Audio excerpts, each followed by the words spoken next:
And what's up, fam? Anthony Dream Johnson here today, CEO and co-founder of the Redman Group, CEO and founder of 21 Studios, founder of the 21 Convention, founder of the 22 Convention, and 21 University as well. Today is episode 113 of the... Sorry, audio popping. Oh, fuck YouTube. Get out of here, YouTube. All right, back to regular scheduled programming here. Anyway, today's guest is returning guest to the show, Coach Greg Adams, aka Coachtradamus. Before we get going, I wanted to show our sponsors. There's going to be the 21 Convention. Now, what the fuck is going on with this shit? There we go. Technical difficulties. Thank you for your patience, fam.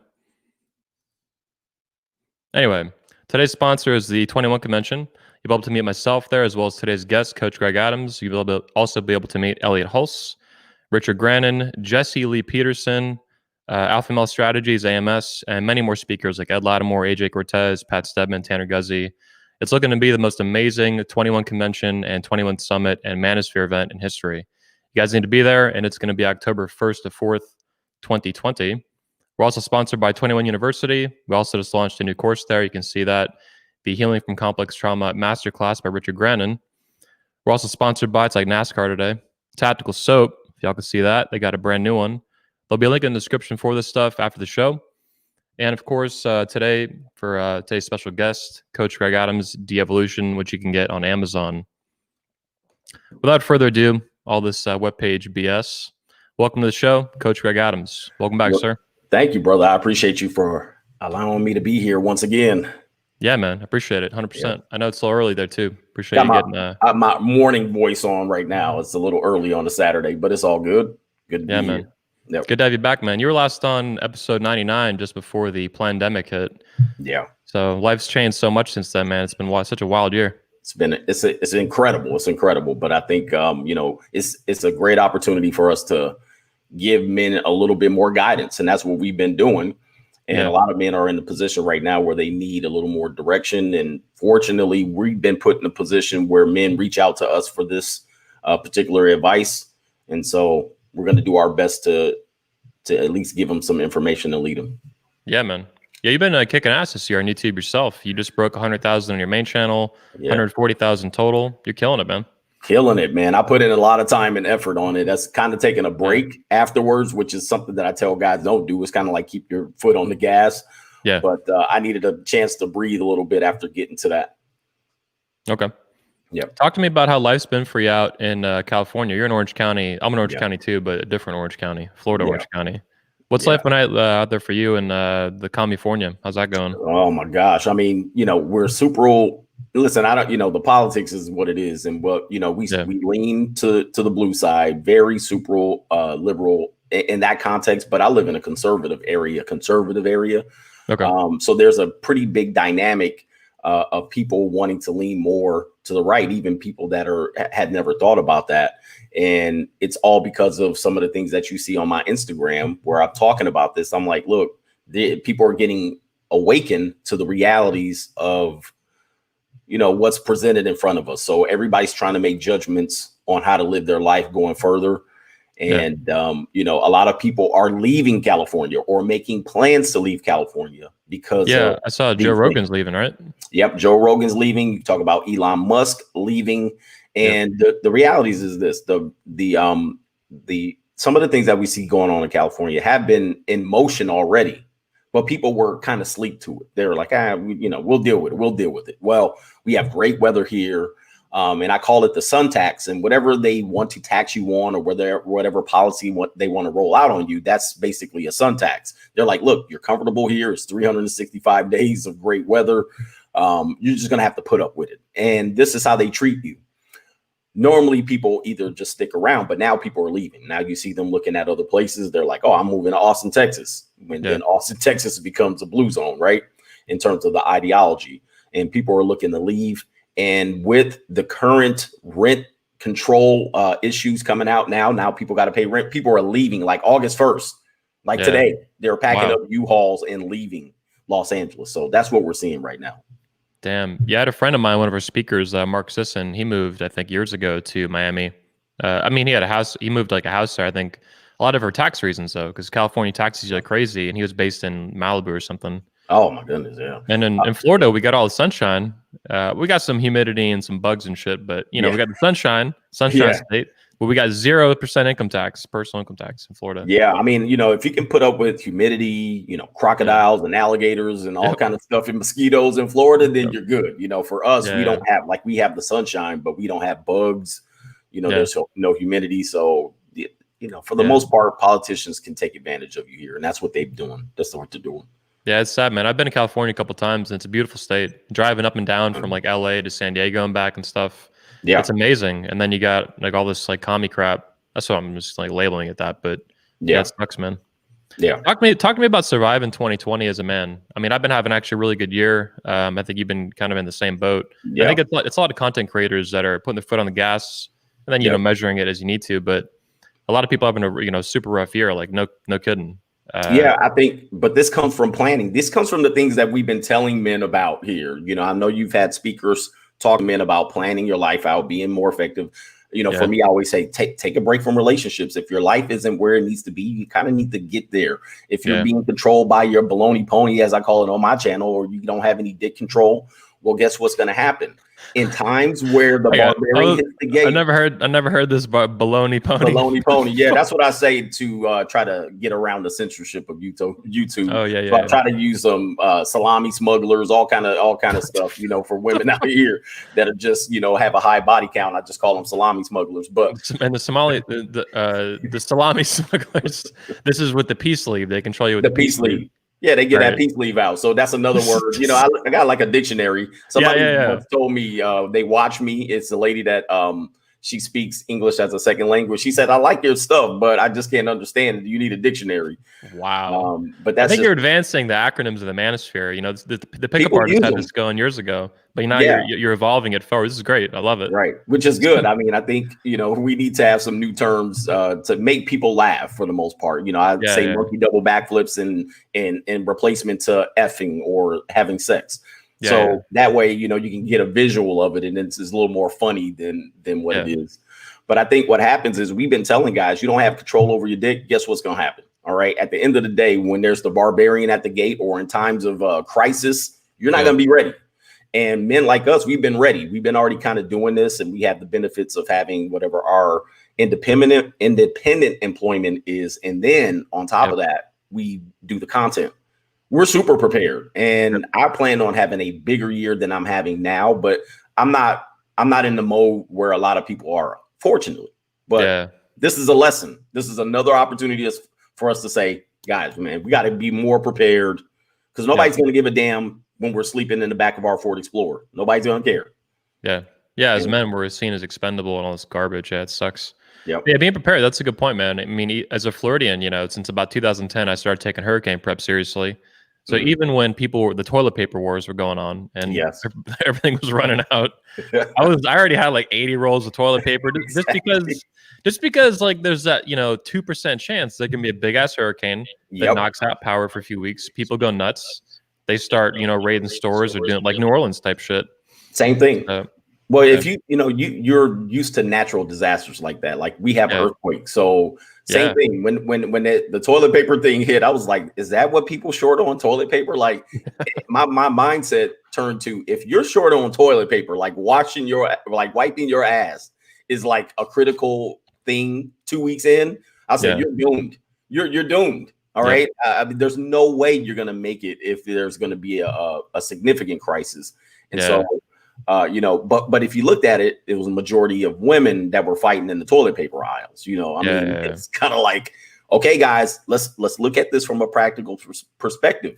They're ill prepared. No matter how much they tell you they know, no matter how much they tell you they can do things and they're strong, and they're ill prepared. They lead by day. They don't have vision, and that's what separates men from women. Is we're willing to have vision.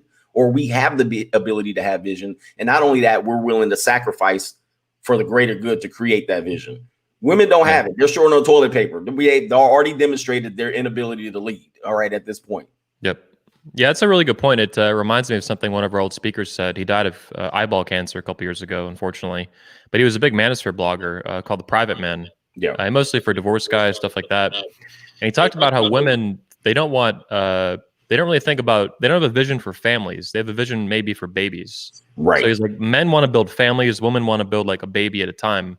Because men are thinking big picture. They think about security, they think about the home, they think about the wife, they think about the kids, they think about the dog or whatever. Yep. And women don't have that global kind of vision that men do. So yeah, it's a good point. Yeah. Damn, man, what a year, man. It's been so, I've been on a winning streak, man. Like, I just can't keep getting these, like, getting you as a speaker was really fantastic. Guys went ape shit. They loved it. And then we're like, oh, now we got AMS, and then now we got Jesse Lee Peterson, and like all these, everyone's like, hot damn, the fuck's going on? Man, I looked at it when you got AMS and we talked about it. I was like, if you could get him, that'd be great. You know, I didn't know. You know, I think he's in a situation where he's expanding his brand, so it was best timing to be able to get him. Then when you got Jesse Lee Peterson, I was like, okay, this guy's really doing stuff. I'm gonna be sitting over here a fan. All right, I'm looking at these guys because for me, I'm new. You know, I'm new to YouTube, and a lot of these guys that you got as speakers, even the ones previous, I've been watching them for a long time. So to be able to see and be on the same event as them is just great. I appreciate that. Yeah, I love it, man. You're an important voice. So I think you really bring a level of maturity and I guess dignity to the whole community and stuff. Right. A lot of guys they sling bullshit on YouTube, and these hucksters, I call them, or just the assholes, like the Coopers, right? Yeah. No, I'm better than you and all this bullshit. You're like right to the point. You're savage. You're funny. Like, and you're a man. Like, I'm still really young, you know, so it's not quite the same thing. You're well into your 40s, you know? Yeah, I'm in my 40s. And I think there was a time, I think, when people were growing in the manosphere, we had that alpha type dynamic where it was like, okay, you're either alpha or beta, right? So people grew out of that eventually. Like, it's great that that have that alpha approach, and people need to know what masculinity is, which I don't think masculinity and alpha are the same thing. But what happened was some people got stuck in the alpha, like they never evolved. And then so what happened was now it was I'm bigger man, all right, beat my chest over you, you know, and they never brought that dynamic of humor and being able to relate to men and be able to counsel men. It just became I was bigger and better and I have more things than you. Right.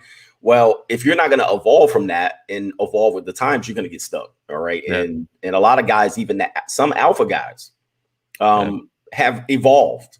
Right. Some got stuck, and the guys that got stuck have pissed other guys off. So, you know, that's a really good point too. You make that alpha is not the same thing as masculinity. I think a lot of guys, you're right, they forget that. They get stuck on something. If it's not alpha, then it's something else, like a pergamy or whatever the fuck. Right. Yeah. They get stuck on those terms, and they're never able to evolve the subject matter, or they don't want to risk losing the fans that they have or the subscribers that they have. So they keep feeding them the same thing. And at some point it wears down. And I mean, I see that on my channel too, since I put stuff out every day.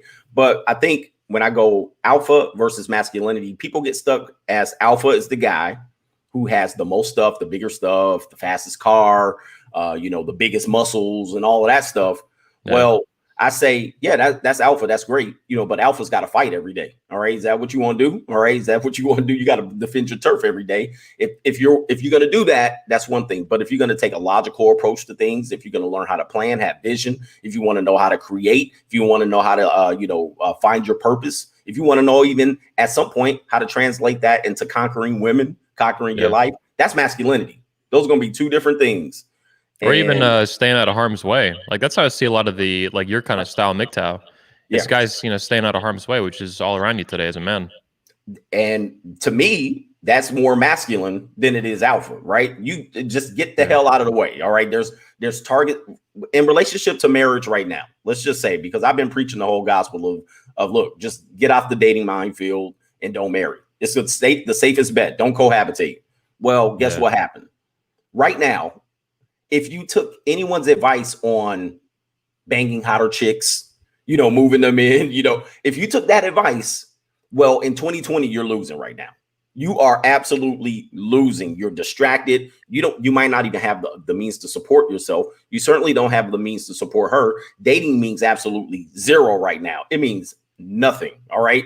And banging chicks right now is even a situation like, dang, look, are you going to wear a mask? I mean, just to get a woman out of the house. I want a raw baby, no mask on your face. I want That's no what mask, no condom, right? You know what I'm saying? Like, why is she in my bed right now? There's a reason why women are putting themselves on the men now that you should, if you don't have red pill awareness, you're going to get exposed really, really quick.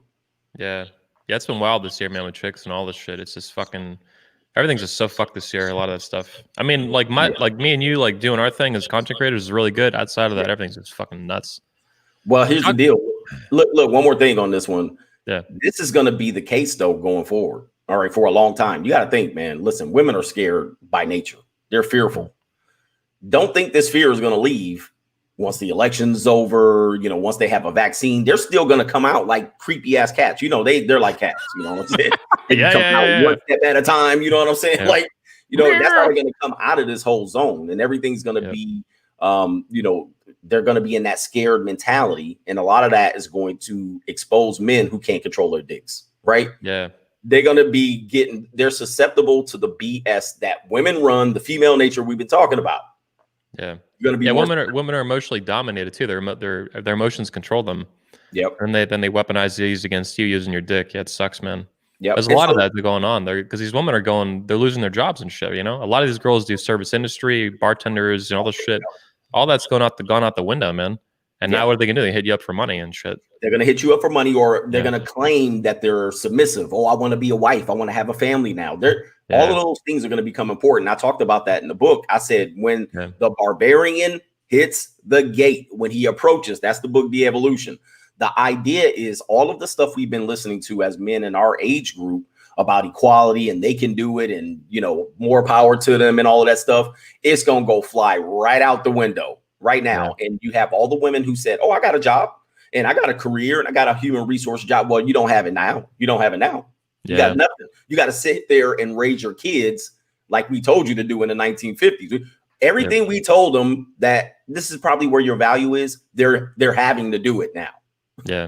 But it could be temporary because that could swing back around, right? Oh, it's going to swing back around. That's the reality of it. It's coming back to where at some point in times of comfort, this is why we tell men, look, they're going to say they're submissive now. They're going to say they want to build a family now. But the problem is the laws have not changed in that dynamic. So you're going to say, oh, they changed. They're submitting. Then you're going to get with them. You're going to knock them up. You're going to move them in. You're going to get them pregnant. Everything's going to return back to some sort of normal. They're going to go get a job again. And they're going to be right back to saying the bull crap they've been saying the last 10 years. I'm not happy. Yep. Like that long, elongated happy. Yeah. I'm not happy. You're not making me happy. Let's talk about Will Smith, because I think that's exactly what his wife said on the air, right? She's like, I wasn't happy or some shit. Talk to me about the Will Smith thing. I mean, that was a whole fucking shit show. Did you do an episode on that? Or I did 2 streams on that one because there was a thing that changed. The relationship, or what did she call it? Entanglement with August came out. But prior to that, it was the whole. And the reality about Will Smith, just think about it, guys. All right. And guys think they're immune to these things. And even when we talk about it in the celebrity context, they're like, oh, those are the celebrities. That's not me. Well, the reality is Will Smith, no matter what his relationship dynamic was, they had an open marriage. He still was susceptible to the female nature and the traps of marriage and the laws that are involved with it. She came out and said, my love tank was empty.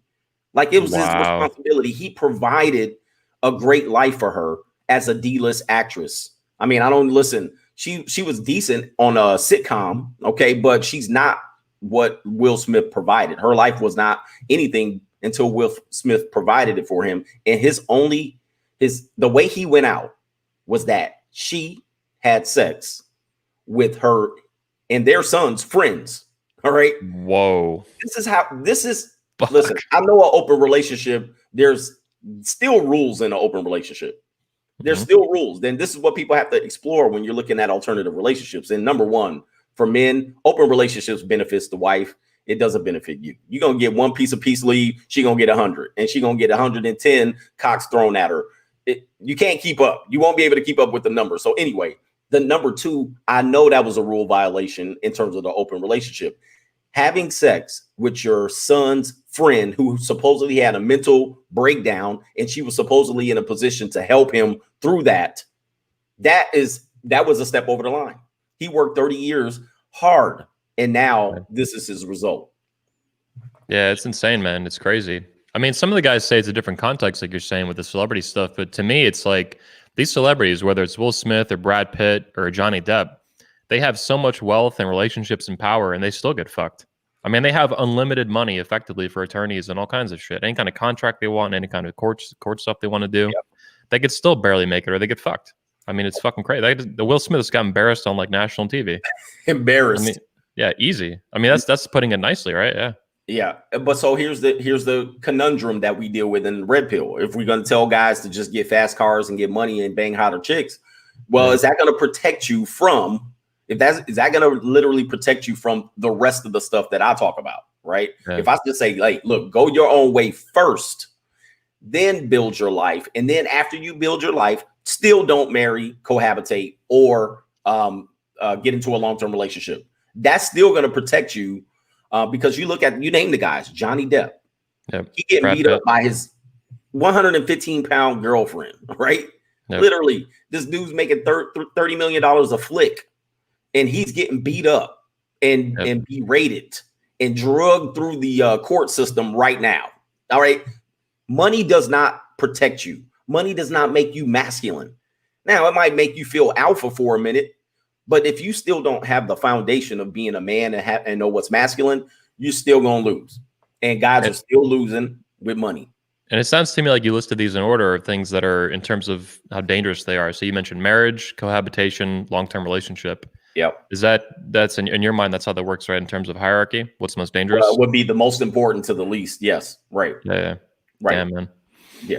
Let's shift gears a little bit. Let's talk about the pandemic. I think I'm an anti-masker myself. Yeah, me too. Yeah. Okay. There we go. Fuck yeah. So talk to me about, and we're doing pretty good in Florida. Like they were pretty weird about it for a little bit. They were getting all like, Orwellian with it. Right. But now they're out. Now all the stores are backing off. They were like, wear the fucking mask. And I wouldn't wear it. But now they're like, now the signs changed. Now it says, please wear a mask. Oh, please. Yeah. Because I think the attorneys are getting involved because like you can't do that with HIPAA laws and shit. Right.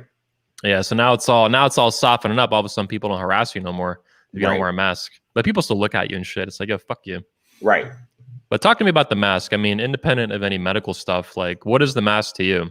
Is it control? Is it propaganda? Is it a psyop? Like, what are your thoughts on that? I look at it as, I mean, I've seen a whole bunch of things on it. I think basically it's a way to strip you of your ego. Okay. I think that it's a way to strip you of your ego. Now, listen, they had the Spanish flus. They go back and they show pictures in 1919 and 1920, people wearing masks. And I think in the proper context, wearing a mask makes sense. And there's a very few contexts where that makes sense. All right. If I'm hanging out with somebody and I'm with you for a long period of time and you're infected or you have the potential to be infected. All right. And you feel more safe and secure around me, then I understand that makes sense to me. But in the context of walking down the street, jogging, riding a bike, going into going into a store where I'm touching boxes and fruit and vegetables, but spit, right? You know what I'm saying? Like, dude, I've seen that's people. That's going to be the thing that catches it. I've seen people in their cars wearing a mask alone. I mean, it's crazy. Yeah. See, what tends to happen is, all right, there's a lot of weak people. There's a lot of scared people. So when you tell them that they're going to be exposed to something and to wear the mask, then what typically happens is they go overboard. Now, when they go overboard, they want me to go overboard with them, right? And then what I would want to see is some semblance of the people who are making these decisions about the mask to reel in the overboard people, but they don't. They let them go overboard, and then they want me to come along with you. All right. Listen, I'm not going to play tennis in a mask. I'm not going to play basketball in a mask. But to them, the overboard people, it makes sense. Yeah, wear the mask. It protects you. Listen, you haven't ran a lap in 34 years. You want to tell me that it's effective to wear a mask while doing cardiovascular conditioning. But in the context, if you listen to Fauci and all of these individuals, when I go into the conspiracy theory model, this is what I believe. They've been telling us every 2 weeks to do something different or escalate or whatever. Okay. First, it was 15 days to flatten the curve. Okay. I'll help you do that. I'll stay home from work and we'll do X, Y, and Z. All right. Whatever your suggestions are. I'll wear a mask. X. Okay. We hit that 15 days. Oh, let's push it another 2 weeks. Let's push it another 2 weeks. Then in the middle of pushing it to those other 2 weeks, it was no longer flattening the curve. Then it was everybody dodge the monster, right? The invisible virus. The invisible enemy. The invisible enemy. Yeah. Okay, Yeah. wait a minute. Wait. We were told that there was going to be a virus. People are going to catch it, like literally. Now people are trying to not catch it, and in replace of not catching it, they're waiting for the vaccine. I'm like, that wasn't the original agreement. I was like, the original agreement was to slow down the catching of the virus so that it doesn't overwhelm the healthcare system. Yeah, I see. They never said you're not going to get it. Yeah. And so what I'm telling people is, hey, you're going to get it. Okay. Now, what part of the time of the year are you want to get it on? If you don't want to get it now and you want to wait for the virus, stay your ass at home and don't bother nobody else. Stay at home. All right. But they want to come outside too. And when they come outside, they want to tell me I'm wrong. Listen, I'm willing to catch it because most of us are going to catch a version of it. And I'm healthy enough to believe, listen, if I die, y'all gonna be replaying this thing, be like, look at this fool. But look, like Herman Cain. Like Herman Cain, yeah, they went after him, yeah. But I'm looking at it like, look, I'm healthy enough. I'm young. I don't fit into the statistical people of who are catching it and dying. I'm not in that age cohort. Yep. So I'll catch it. I'll be down for 3 or 4 days, maybe a week or two, whatever it is, and I'll be good. And that's just the belief that I have. And that's based on the evidence. And the evidence is saying people in my age group are not dying at a rate significantly enough for me to take all of these precautions and shut down the economy in X, Y, and Z. Yep. Yeah, shut it down and nearly crash it. I mean, the U.S. has done now trillions of dollars of debt from this shit. Never mind the rest of the world. I mean, it's a financial apocalypse, man, is what it could end up being. This is nuts. It's horrible. And not only that, and because we're all self-employed guys and it's affecting our bottom line. But I look at it as, what about the educational system, which is the public school indoctrination camp? What about the ideas of kids being molested and abused at home? Kids are falling out of the habit of hustling. People don't know look, alcoholism is going up.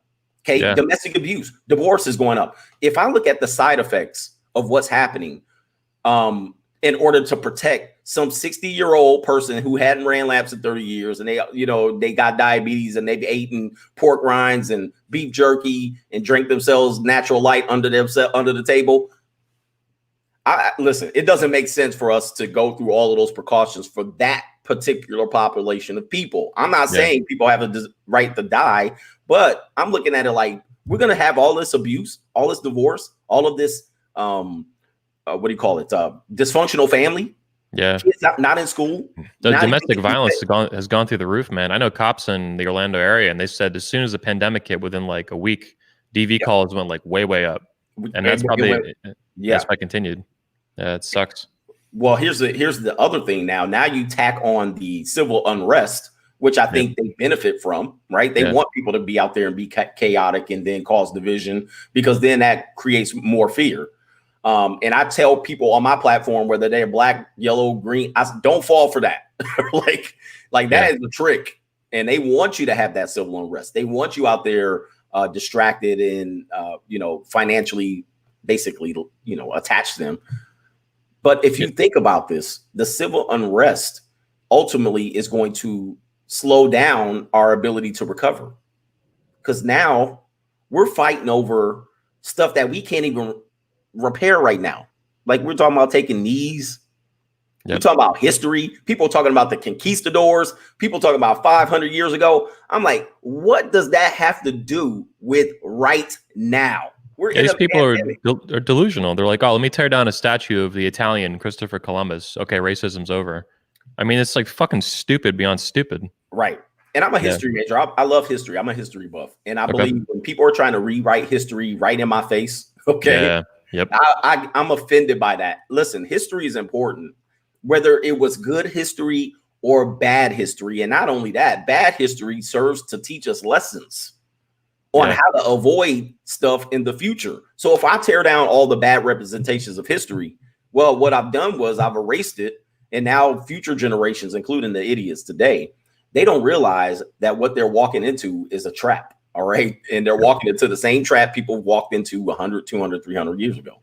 Yeah, I mean, how are you going to avoid repeating history if you don't even know it, if it doesn't even exist anymore because they erased it? Yep. Yeah, that's super dangerous shit, man. That's like some commie Bolshevik shit is how I see it. When you talk about burning books, this is literally burning books. You go down to the people who are being censored. That's a burning of a book. Okay. Yeah. Especially a lot of us have books. We have a lot of other things that people can use as resources to learn. You take down statues, you remove that particular history because, and a lot of the people removing it don't look like the people who like would need to remove it. Like, I don't see a lot of black people removing statues. It's always like white people out there, like anarchists. Yep. I'm like, what happened? Like, what am I watching right now? Like it is a complete clown show. Yep. Unfortunately, it's the single motherhood apocalypse, man. But I talked about that in the book. But it's non-masculine men using their emotions, using illogical arguments, using things that have no means of helping men today march forward, out there causing dissension and civil unrest. And burning down buildings and shit. Yeah. Let's talk about BLM, man, because I've been I love your tweets, man. You share them on Instagram a little bit, but mostly I'm on Twitter. That's my jam. And your tweets are getting savage, man. Let's get into some of that. I'm like, man, I gotta go. Like, Twitter is for anybody that wants to get into the social media game, like YouTube. The reality is when you use social media, you got to understand how the platform works. Every one of them is different, so you got to feed that beast a little bit differently than you do the next. Some people take all cover at once. I'm gonna just put what I put on Facebook on Twitter. It don't work like that because Twitter's crazy. But Twitter's a shit. It's fucking wild west shit show, man. It's the wild west, and they rarely censor anything. I don't know if they shadow ban, but they rarely censor. But I try to go in terms of the Black Lives Matter situation there, and I understand people who are pro-black or victims or people who were disenfranchised. You'll never get me to disagree with that particular argument. However, the Black Lives Matter, it's not a movement. The organization is a corrupt, a Marxist, lesbian-led, basically microcosm of the black community. Three women, feminist-led too, right? Feminist-led, and three women who hate men leading this particular organization. Now, they have made no secrets about this. And they basically put their whole mission statement out there for the internet to everybody to see. The problem is brothers like myself don't read. They don't go out there and seek out. They hear three words, Black Lives Matter, and they say, that's for me. Yeah. And when I tell you, as a black man, you are an idiot for funding that organization, for sponsoring that organization, for wearing any t-shirts representing that organization. You're a effeminate man if you do anything in benefit of that organization. When I tell you that, I'm a coon Uncle Tom sellout. But you haven't even read their website who told you they're against you in more ways than one. Yeah, they seem especially hostile to fatherhood. They don't even mention it. They omit it. They mention motherhood and parenting, but fathers, you don't even exist, man. You don't even exist, and they don't even want you basically as a representation in the leadership of their organization. They don't want you there. Yeah, they don't want you there, and they spell it out. Unless they can use you, right? Unless they can use you for their cause and shit. Well, they use you as basically the front line. Okay. They use you out there to use you when you get murdered by a police officer, right? Like all the 9 of the unarmed black men got murdered. So they will use you for their benefit. They will use you out there on the front line to throw Molotov cocktails, get beat up by the opposing forces, to rant and rave. They'll use you for that. Now, when you get mowed down, they just gonna cry about you for 10 seconds. Now, if you get mowed down in your old community going to the liquor store, they don't even bat an eye. Yeah, they don't even bat an eye. I'm like, wait. I saw last year 7,500 black men in America got shot or like died of homicide. Mostly was black on black crime. But they don't want to talk. They don't even want to talk about that. They don't even exist to them. Can't talk about that. And I just saw a post today on Facebook from a friend of mine. Oh, we understand there's black and black crime, but do you know the difference? And I'm like, listen, let me tell you something. Anytime you're in a debate, anytime you're in a situation where you're trying to find solutions, and you tell me I can't talk about something, all right, then that tells me you're trying to control the debate. You can't control a debate. You have to answer questions. If you want to find some solution, you can't tell me I can't bring up a subject that's related. That's related to our discussion. Now, if I brought out Mars and people out in Pluto and Neptune, then that would be, out of context. But when I'm providing an argument or a debate related to the context, you can't tell me I can't discuss it. And immediately I shut you off, and you're not trying to look for solutions. Right now, you're trying to blame someone. And I want men to understand this. I don't want you to blame anybody. I want you to no longer be victims of anything. And the way you do that is to approach everything in a masculine way. Do not give yourself up, control your dick. And at the end of the day, you will realize that a lot of the issues that emotional and feminine men who are controlled by women, okay, those issues will stay with them, and they'll continue to be poor in a poor mindset, and they'll continue to be victims. I don't want you to be that guy. That's what I teach you. Yeah. One of the ways I saw you put it recently on Twitter, I think it was Twitter, and then you posted on Instagram. I loved how you put it.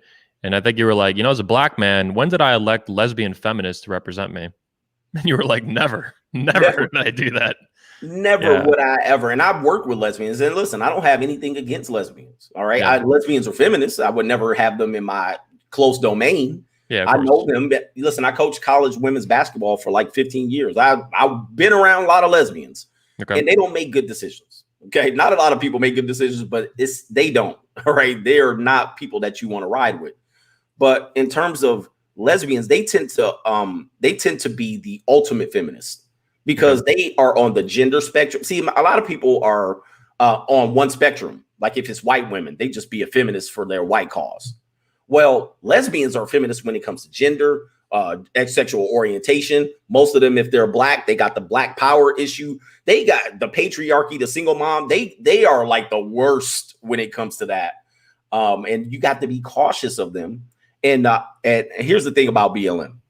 See, it never would have got to the stat. They got their name imprinted on the NBA basketball court and all this stuff, T-shirts. Yep. It never would have got to that level if they weren't a gay driven agenda. All right. If they were just black and about black people, they never would have got where they got. But because they have the association with the LBGTAQ2, I don't know what they call it. Because of that association, they're able to propel their Black Lives message a little bit higher. Yeah. If they weren't attached to them, they wouldn't get nowhere where they were today. It's like the Victim Olympics are like teaming up. It's like the Victim Justice League or some shit. But they're using black people as their cover. Yeah. Which is brilliant on their spectrum, because now once they get their foot in the door, or you think they're going to talk about, listen, what have they done? I mean, listen, people always say, well, there's no longer no knock warrants. You can't put a knee in someone's neck. All right. I mean, look, yeah, great. I mean, look, a person like myself is never caught up in those circumstances. Like, I'm never worried about prison reform. I'm the type of guy that ain't going to prison, right? So I'm not worried about that, nor am I worried if somebody is on that spectrum. I want them to go to prison. Why do I want them to reform? But anyway, in the context of the BLM, they're a LBGTQ organization using black people as cover, same as the anarchists, same as the Antifa and all that. They're using black people, one of the biggest victims in America. I will admit that we haven't been treated very well in this country, and America dropped the ball in relation to the emancipation of slaves. And that gap, emancipation of slaves and Reconstruction, they dropped the ball. If they would have fixed that, then you didn't even end institutional racism until the 1960s with Martin Luther King. Additional years, they fumbled it. America fumbled the ball. So if, again, I'm a rational person. If you want to bring in a racist argument, I would be like, hell yeah. But then when you see all of these stupid things that people are doing in the middle, I'm like, nah, count me out. All right. I'm not getting this particular organization. I'll do my own thing. Yeah, I thought this tweet from you was pretty savage, man. Did really good. 100 retweets, 336 likes. The primary issues in the black community is single motherhood, abortion, and obesity. I love that you put obesity in here. These fat women. The community, and that's all women in America too, man. Obesity is so rampant. It's disgusting, man. The community is fornicating itself into poverty, oppression, and victimhood. Everything else stems from these. I will hear nothing else until these issues are willing to be solved. I love this, man. I will hear nothing else. Nothing else. I don't want to hear about the 9 people that got a knee in their neck. I don't want to hear about, we can't discuss this issue, but we'll discuss that. I don't want to hear about prison reform. I don't want to hear about institutional racism. I don't. I don't. And We the could talk about reality is institutional feminism is a big problem in this country. that's a bigger issue. Yeah. And what I just said, those things, single motherhood, obesity, abortion, those are all things that Black Lives Matter support. Yeah, They allow these people to continue to do this. And then what happens is now it's everybody else's fault. And see, look, these are choices.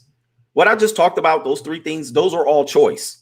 Yeah. And you choose to be fat. You choose to abort a kid. You choose to be a single mother. Now, in that context, when you don't get the result that you don't like, when you don't get, you're not able to hustle, you're not able to run, you're more susceptible to die in a pandemic. Now it's my fault, right? Yeah. Now you want to make it my fault when your son, gets choked out on the police. Okay, well, don't raise them in single mother homes. Let's start there. All right, that might be able to help you out, but nobody wants to talk about that.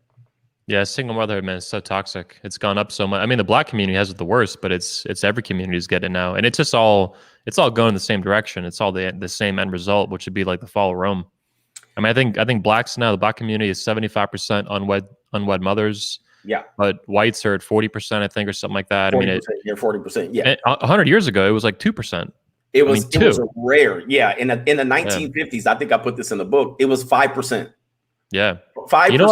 You know what I heard too? I heard in the Black community, the Black family was more intact in the 1950s than even the white by a little bit.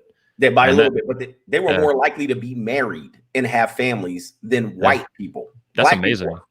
And if you say in 60 years it would flip flop on its head, you couldn't believe it. But this is where we are. Yeah, no one even wants to talk about that. You'll never hear BLM talk about that. The Black family was doing really good, and now everything's falling apart. They simply, in their context, they don't want the Black family. They say it plain and simple. They got to change the patriarchy, right? What's that? They got to end the patriarchy. It's like they say we're against the patriarchal system. We're against the traditional family model. They say this on their website. Now, I'm a traditionalist. I mean, based on how I think communities are built. Based on how I think it benefits from the next. There's positives and negatives about that too. I could talk about that on a different day. There's positive and negatives about that. However, there's more stability. Kids are raised in a better environment. People thrive. Everybody knows their value. Everybody plays their position. It's like being on a team. Yeah. Now we got everybody that want to be the damn head coach. All right. Yep. And weak people, we have empowered weak people to our detriment. And that's going to be our problem. All the people that we empowered, give the disabled a little bit of money. Give these people a little bit of money. The disenfranchised, the women, all of these people are now the people who are ruling and making policy today. Yeah, they'll get us all killed, man. The barbarians are coming. They're here. By the way, I wanted to show you, I think maybe you saw this too from Jesse Lee Peterson. He tweeted this yesterday. So Kanye tweeted over 22.5 million Black babies have been aborted over the past 50 years. I think he's correct.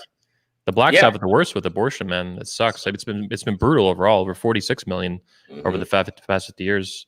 But then Jesse Peterson here says abortion is worse than slavery. I was like, damn, that's savage.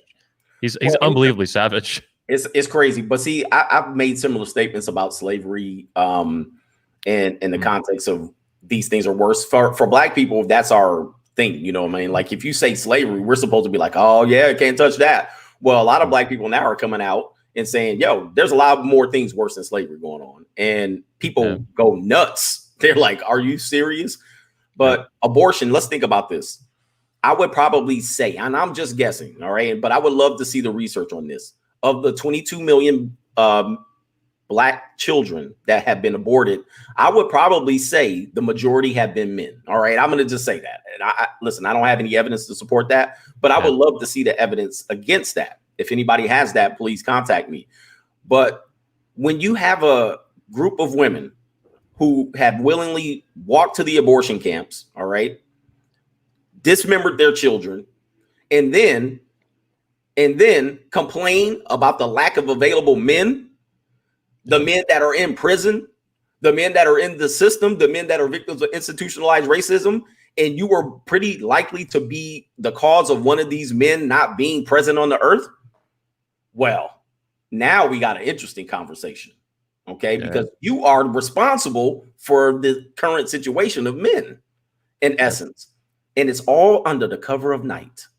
It's all under stuff you can't talk about. I mean, what's crazy, man, is these numbers. I agree with you, but these numbers, this is like genocide, man.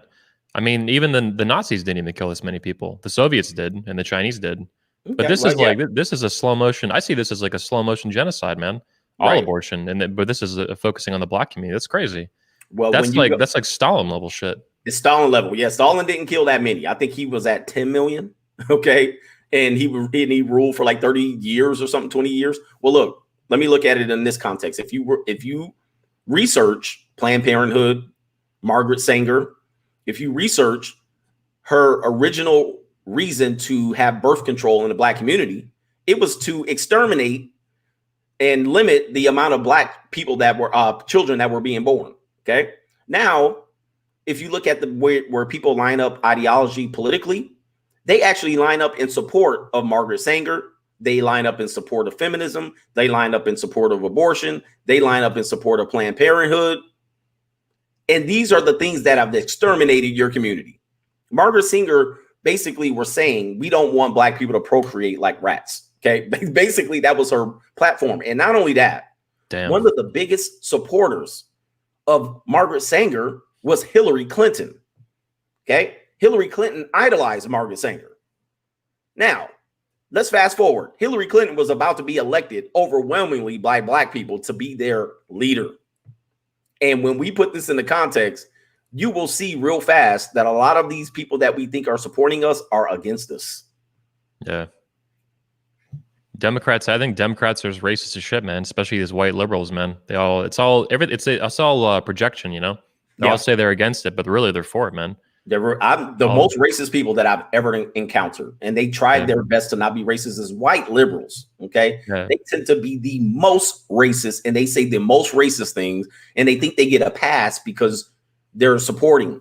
They feel like you're supporting their. I mean, Coach, did you know that you ain't even black if you don't vote for Joe Biden? Did you know that? I mean, that's amazing, right? How much you're colorblind, man? You ain't even seeing in the mirror, man. You can't even see what color you are. Exactly. I'm not even black, and I'm gonna allow 80-year-old white man to tell me I'm not black. Yeah. And he's been elected as an official for 40 some odd years. He's a major contribution to the rounding up of black men, the imprisoning of black men. But he wants to tell me I'm not black because I don't want to vote for him. This is where we jump the shark. I mean, but he got a pass for this. Yeah, that's crazy. If Trump. Can you imagine Mitt Romney being like, if you don't vote for me instead of Obama in 2012, if he was like, if you don't vote for me, you ain't white. Can you imagine Mitt Romney saying that shit? They would have slaughtered him in 2012. It would be over. It would be over. Yeah. And I got a guy right here, a pro-black. All right, people come listen. A pro-black in the comment section. Coach, you are bugging. Okay, so look, pro-black. And I said this on my channel. I closed one of my live streams on this. Do not bring pro-black arguments and stuff onto my channel. I put him in the gulag, by the way. He's gone. Just let him go. Let him go. Because a lot of times these individuals are stuck in their own madness. Okay. Yeah. But if I look at it and go, I'm going to bring in the same mindset to this platform that I have where I've grown and helped a lot of men. I'm going to bring in the same bull crap that hasn't propelled the community. The community's gotten worse and worse over 60, 70 years. And we can point to evidence related to that. Sure, there's been some white supremacy and institutional relationships or institutional racism. There's been real estate. There's been gerrymandering. There's been redlining, all of that stuff. I'll hear that argument. I support that argument.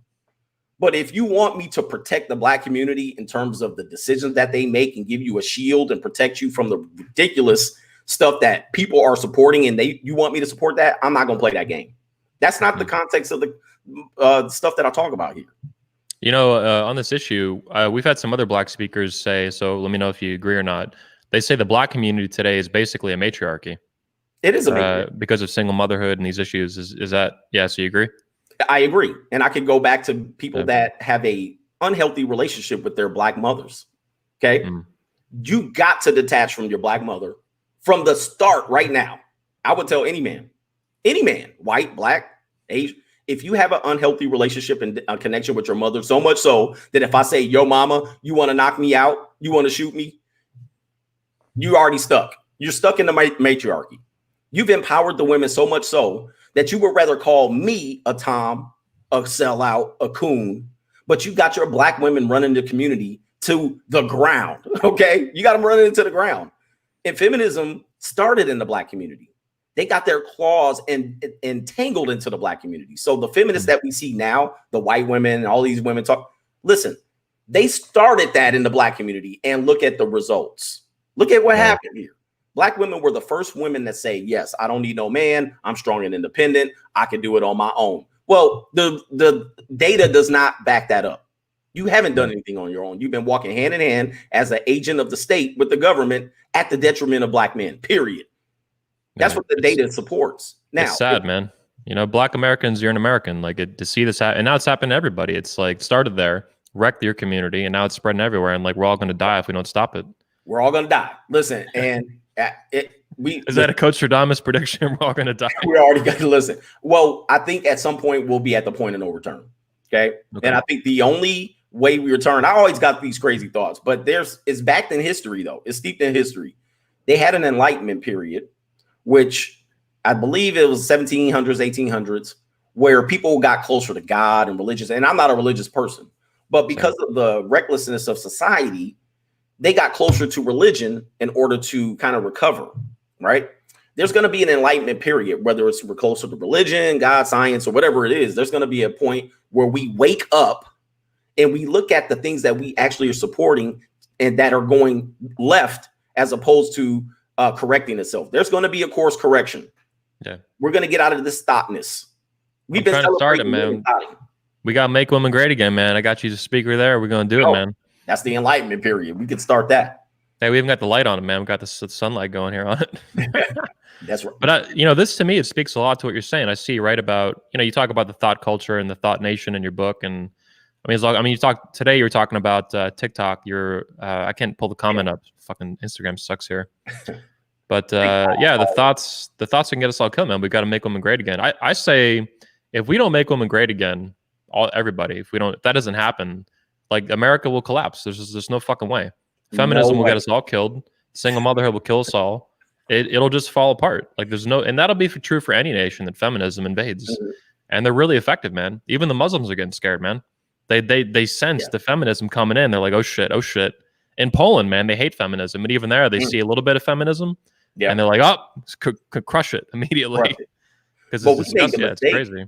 We made the mistake of not crushing it. We actually supported it. Starting in the black community first, we said, these women, and then women weren't treated very well at all. But we let them get to the point of taking the equality argument, which I agree with. I'll say let's be treated equally. Let's be treated fair. You mean equally? All of a sudden now it's an equal outcome argument. I was like, that's not equality. That's communism. Yeah, that's communism. That's socialism.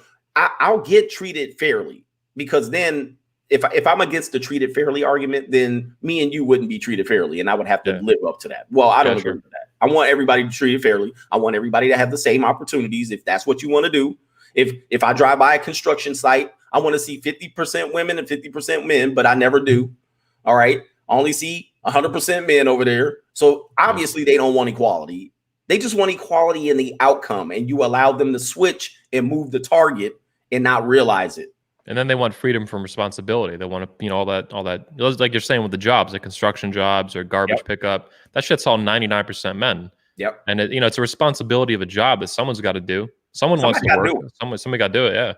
But that's community. See, I believe that's where I go back to my traditionalism. See, when you go back to community, everybody has a role. Whether you want to you got to do something. You got to do it. Well, when you come to me and say, "Well, I don't do that. I don't have to do that no more." Well, it's over. I mean, there's nothing I can do for us right now. Let the barbarian come in and let who survives. I mean, it's tough. Shit, man. I mean, I can't look. That's where we're gonna be. That's where we're gonna have to fight some sort of war here. Unfortunately, I really don't think it's gonna be a physical war, because it's all psychological now. It's all digital and psychological and fear tactics and media.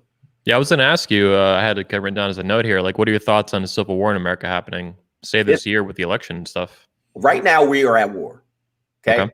Right now, we're at war. Now, like back in when World War I had started, nobody said, oh, today starts World War I, right? Nobody said we're kicking off, right?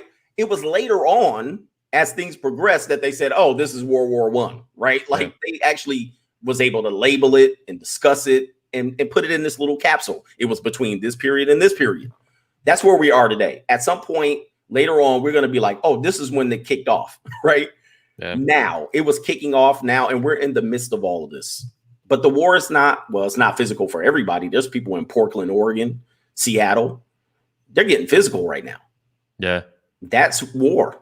I saw like a bomb go off last night in a video, man, in Portland. I think it wasn't like a firework. There's some fireworks to do, which is stupid and dangerous itself. But this was like a bomb. This is like a little pipe bomb or some shit. I was like, holy fuck. Yeah.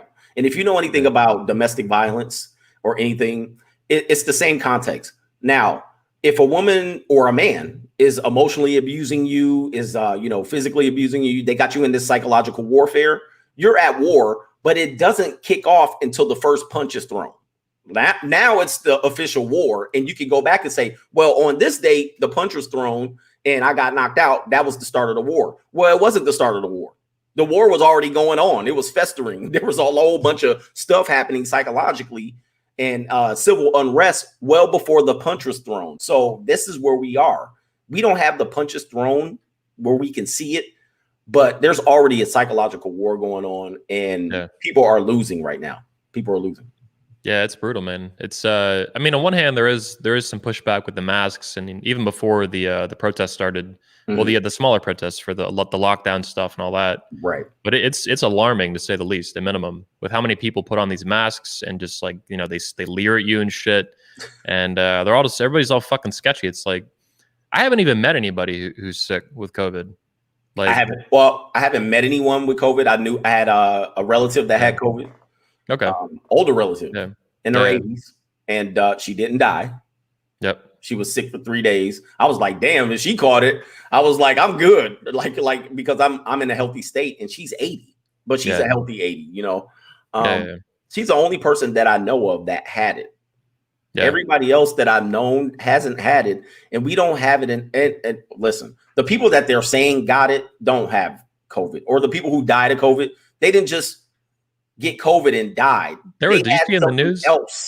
There was a guy in Orlando. The house. Actually, this is on the news. Fox 35 was a huge fucking deal because he died in a motorcycle accident. Yes. And then they tested him. He had COVID, and they said he died with COVID. And the Fox News is like, how did he die of COVID? And they go, oh well, he died in a motorcycle accident. And it's like, you got to be fucking kidding me. This dude fell off. Do you know how dangerous falling off a motorcycle is? It is. He died of COVID. Like, get the fuck out of here. This bullshit, man. Now, where there's smoke, there's fire. People always say, well, that was one case. Where there's smoke, there's fire. They even in Florida, they had some of those clinics say, oh, we reported at 98.4%, but it's really 9.8. We didn't move the decimal over right. Only 9.8. Listen, I can't with this bull crap. I realize COVID is real. I'm not a hoaxer. I'm not a hoax believing person. It's a real virus. Yeah. It's a real virus, and people are dying as a result of the virus. They're not dying because of it. As a result of their condition, they were unable to handle the effects of COVID. Now, I could say, well, we told you guys to stop eating jelly donuts every day for the last 30 years. We told you guys to recreate. We told you guys to take care of your body, but you didn't want to listen. You wanted to pack yourself on with supersized McDonald's meals, get fat, have non-body shaming arguments, and skirt the responsibilities of your fat self. Now you're dying, and you want me to stop you. Well, I tried to stop you. I tried to kick the jelly donut out of your hand, and you didn't want me to. Yeah. And above and beyond that, it's like, your life is not my responsibility. My life is my responsibility. Your life is your responsibility. You want to eat donuts, jelly donuts? Go ahead. Go ahead. Choice of consequences. One of my buddies says, one of the speakers. It does. Yeah. And we've allowed people to have freedom of choice. Now it's affecting you. Now you want to remove my choice. Yeah. I don't agree. Yeah, I'm worried about the you've been talking about vaccines a lot. First comes the mandatory this, mandatory that, then it's like mandatory vaccines. I ain't taking that shit. Get the fuck out of here with that shit. I ain't taking it. But here's the deal. It's not going to be mandatory. It's not going to be a mandatory vaccine. They're going to give you choice, but the choice is going to be effed up, right? Yeah. They're going to be like, you ain't got to take it, but don't think you're coming to this job because these 4 Karens over here don't want to work in the cubicle next to you, okay? You don't have to have a vaccine. Or don't think you're going to Disney World, Disneyland. Don't think you're getting on this plane. Don't think your passport is going to be valid when you touch down. So they're going to give you a choice. but it's going to be so much so where you're going to be like, I have to take it. Right. The fuck is this COVID? Tony Bruno here. Weather Channel is calling this hurricane a COVID game. What the fuck? COVID game.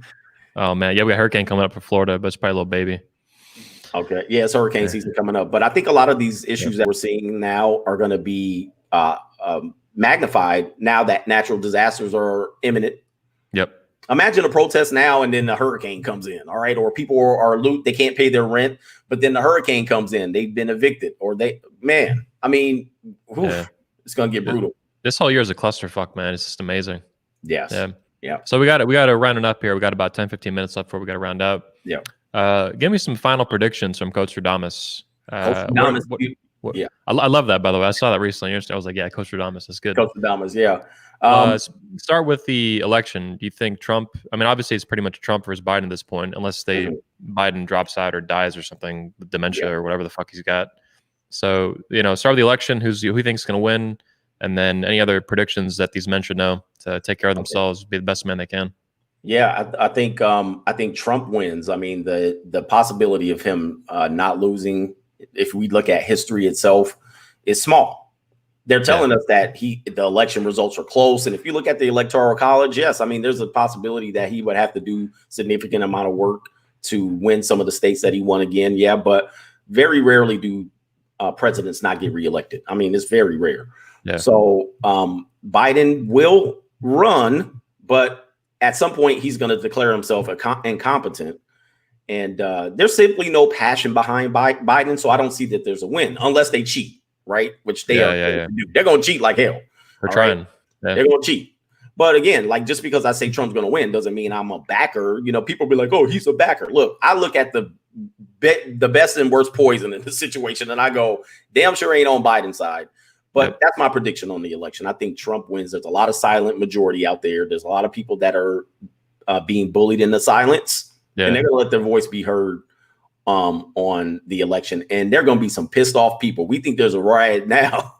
If Trump wins, board up your house. All right, they come after everybody. All right, these people come after everybody. So yes, just hold your hats on that one. And then I think if Trump wins, they're going to extend this COVID out a little bit longer. Okay, I think they're going to still try to move him from the office. The other thing you got to look at is if the Democrats get the majority in the Senate, then Trump wins, but he gets impeached. Okay.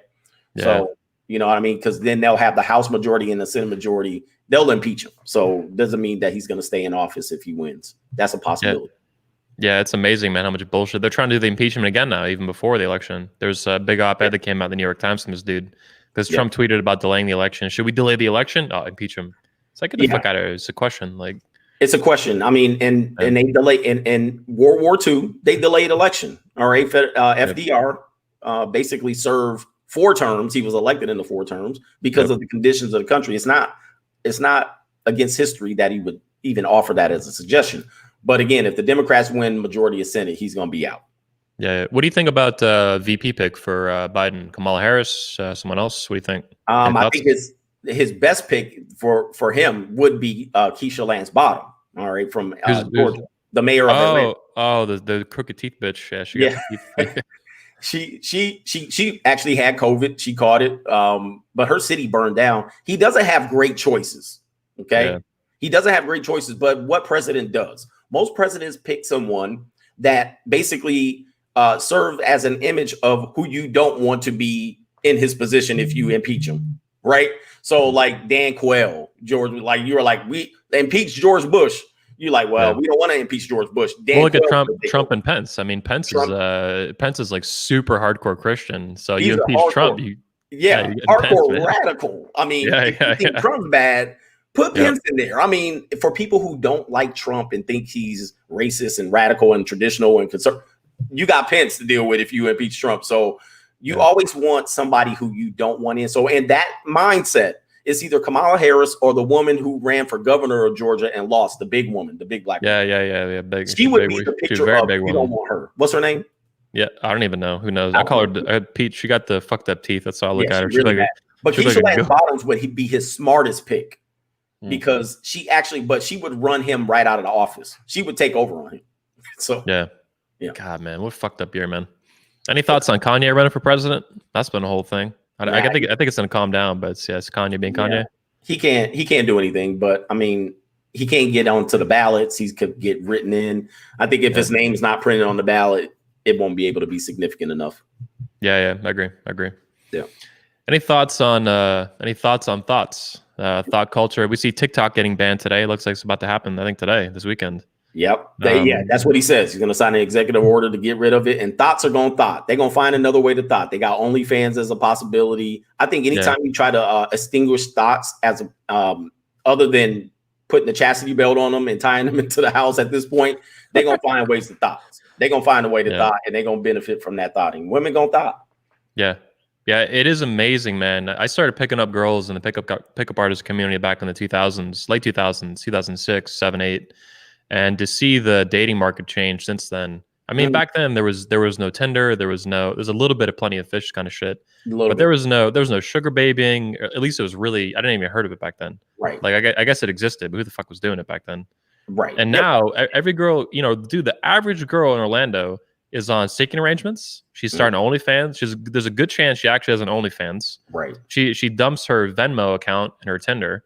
I mean, this shit is fucking, it's just nuts. They're absolute brazen whores. And that is normal. It's fucking normal. The normal. And here's the problem then. It's not going to affect us now. The generation next, all right, the next 25 years is where you're going to have a really beaten down beta male who feels like he has to purchase women. All right, which, I'm not completely against purchasing women. That's how you want to get around it. You purchase them at the end of the day anyway. Is you going to purchase them the long way or the short way? But if that's where you're going to be, and then these women are out here still looking for relationships, well, these women are going to want to get married later on. Yep. And you're going to discover your woman was a thought. Yep. They even say that shit, man. You'll see them like, I'm more of a relationship kind of girl. Then they have OnlyFans. It's like, you're a fucking hooker. You're a digital hooker. You are not in a relation. You're fucking, I don't know if it's like just delusional or just projection or it's absolute insanity, man. It's well, listen, I always say it's delusion, but at the end of the day, they want to get over on men who can't control their penis, right? So, and what happens is they'll meet a guy like you or myself that tell him, you ain't gonna run no game on me, right? You already put up your wall. And you already tell them what this is going to be. Well, 9 out of 10 women, they leave, right? That's always that one woman that sticks around for this and be like, all right, I'll do what you say, right? Yeah. 9 out of 10 women leave. Why do they leave? Because they know they can't run game. So they go find a weaker person to run this game on. It is not necessarily delusion. It is they can hold out hope for a beta male simp. And they will find one if they do it long enough. Yep. Probability. Yeah, they'll find them, man. The cash grab. You mentioned, by the way, future generations, and that brings to mind again, make women great again. People think the media has been, when they came at us, and they still are. We got the Washington Examiner coming out now, all kinds of stuff coming at us. Some a little bit positive, mostly it's of course been negative. They fucking hate us, but there's two things they're obsessed with. When they see Make Women Great Again, the conference we're doing, they think it's about the attendee women at the conference, and for me, I don't really care that much. Like I hope they come out, as they are and buying tickets, they do good, and they make their life better, great.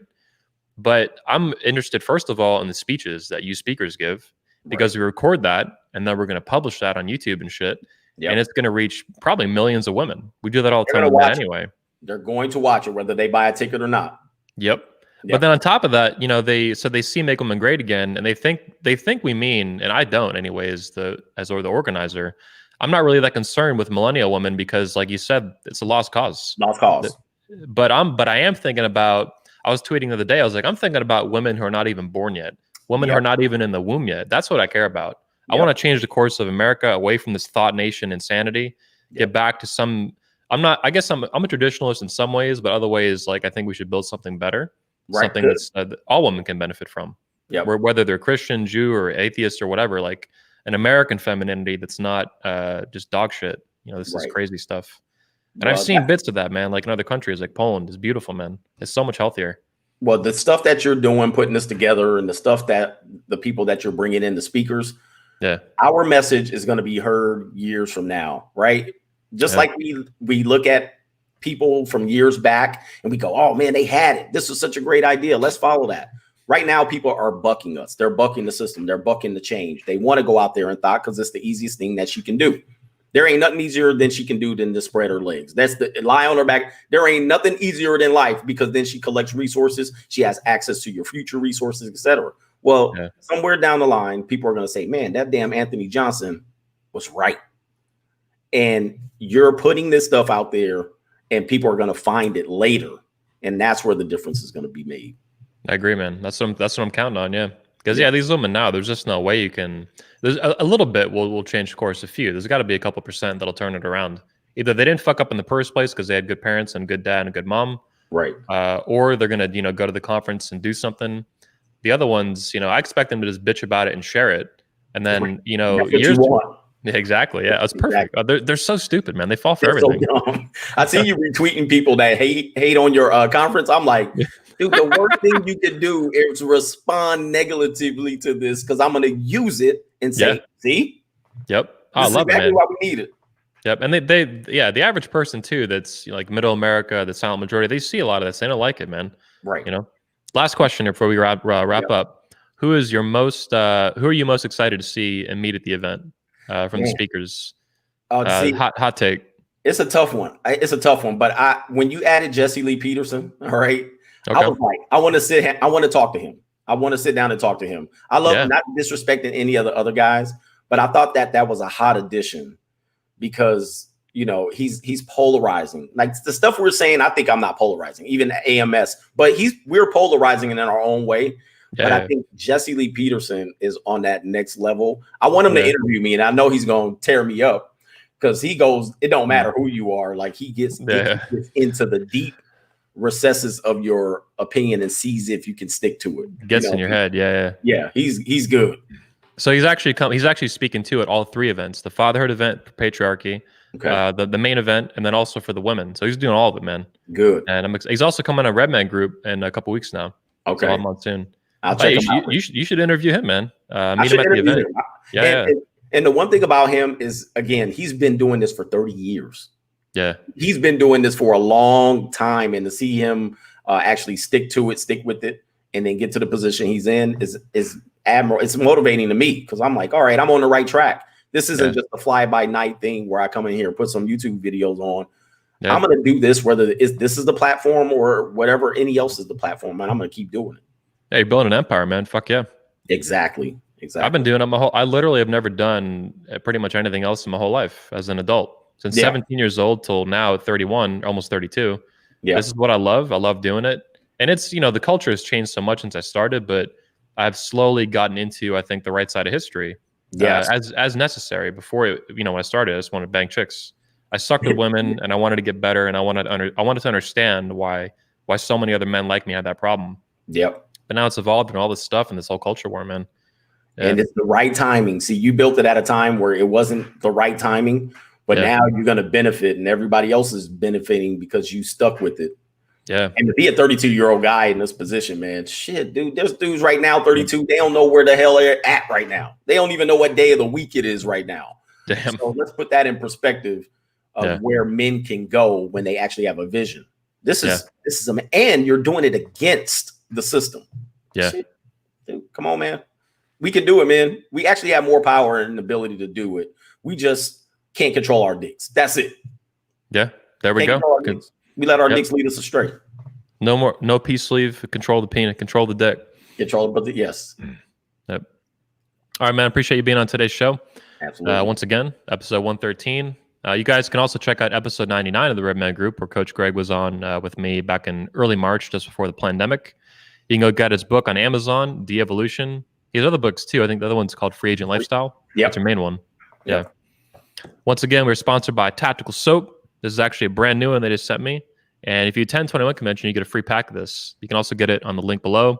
Supports the show, Redman Group, 21 Studios. And of course, make sure you check out 21 Convention. You can meet guys like Coach Greg Adams, AMS, Jesse Lee Peterson, Richard Grannon, Elliot Hulse, tons of guys. And this is the main event for men. We also got a fatherhood event. We're bringing back the patriarchy. And of course, we got the women's event to make women great again. So we got it all. Men, fathers, women, whatever you need, we got you covered. With that said, that's it for today's show. I'll see you guys next week. And we're going to have AMS on next week. So another big show. Yeah. Coach, talk soon, man. Appreciate your time once again. And make sure you subscribe to his channel. It's in the link below underneath the video. Check it out. Peace out. Peace.